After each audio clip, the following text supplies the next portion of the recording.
जय श्री राधे। आप सबका हमारे YouTube चैनल लड्डू दीवानी पर बहुत बहुत स्वागत है। आज हम सुनेंगे एक बहुत ही सुंदर कथा। श्री नाभादास जी ने भक्तों की माला अर्थात भक्तमाल की रचना की। अब माला का सुमेरु किसे बनाया जाए, इसका चयन करना कठिन हो गया। किस संत को सुमेरु बनाएं, इस बात का निर्णय कठिन हो रहा था। पूज्य श्री अग्रदेवचार्य जी के चरणों में प्रार्थना करने पर उन्होंने प्रेरणा दी कि वृंदावन में भंडारा करो और संतों का उत्सव करो। उसी भंडारे के उत्सव में कोई न कोई संत सुमेरु के रूप में प्राप्त हो जाएगा। सभी तीर्थ धामों में संतों को कृपा पूर्वक भंडारे में पधारने का निमंत्रण भेजा गया। काशी में 80 घाट पर श्री तुलसीदास जी को भी निमंत्रण पहुंचा था, परंतु उस समय वे काशी में नहीं थे। उस समय वे भारत के तत्कालीन बादशाह अकबर के आमंत्रण पर दिल्ली पधारे थे। दिल्ली से लौटते समय गोस्वामी तुलसीदास जी वृंदावन दर्शन के लिए पहुंचे। वे श्री वृंदावन में काली देह के समीप श्री राम गुलेला नामक स्थान पर ठहर गए। श्री नाभा जी का भंडारे में पधारना अति आवश्यक जानकर गोपेश्वर महादेव ने प्रत्यक्ष दर्शन देकर गोस्वामी जी से भंडारे में जाकर संतों के दर्शन करने का अनुरोध किया।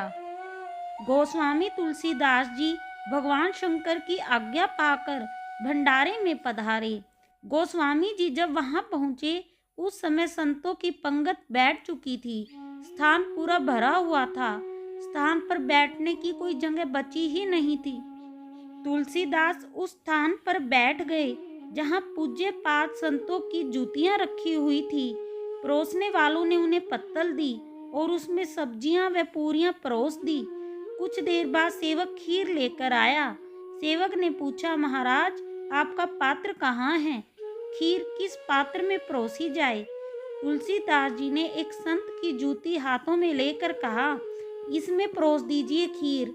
यह सुनते ही खीर परोसने वाला क्रोधित हो उठा और बोला, अरे राम राम, कैसा साधु है जो कमंडल नहीं लाया खीर पाने के लिए। अपना पात्र लाओ। पागल हो गए हो जो इस जूती में खीर लोगे। शोर सुनाई देने पर नाभादास जी वहां पर दौड़ कर आए।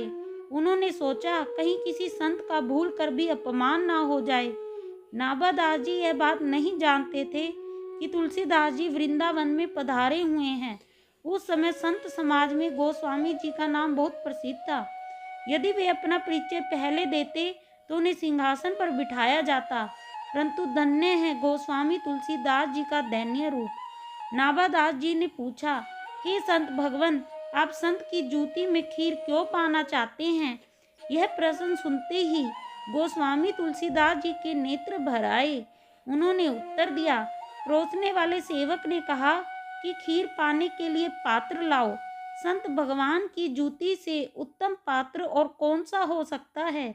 जीव के कल्याण का सरल श्रेष्ठ साधन है कि उसे अकिंचन भक्त की चरण रज प्राप्त हो जाए।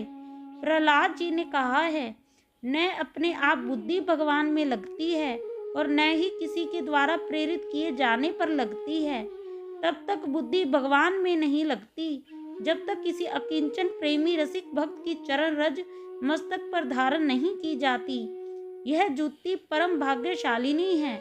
इस जूती को ना जाने कितने समय से संत के चरण की रज लगती आई है और केवल संत चरण रज ही नहीं अपितु पवित्र ब्रज रज इस जूती पर लगी हुई है। यह रज खीर के साथ शरीर के अंदर जाएगी तो हमारा अंतःकरण पवित्र हो जाएगा। संत की चरण रज में ऐसी श्रद्धा देखकर नाभा जी के नेत्र भर आए।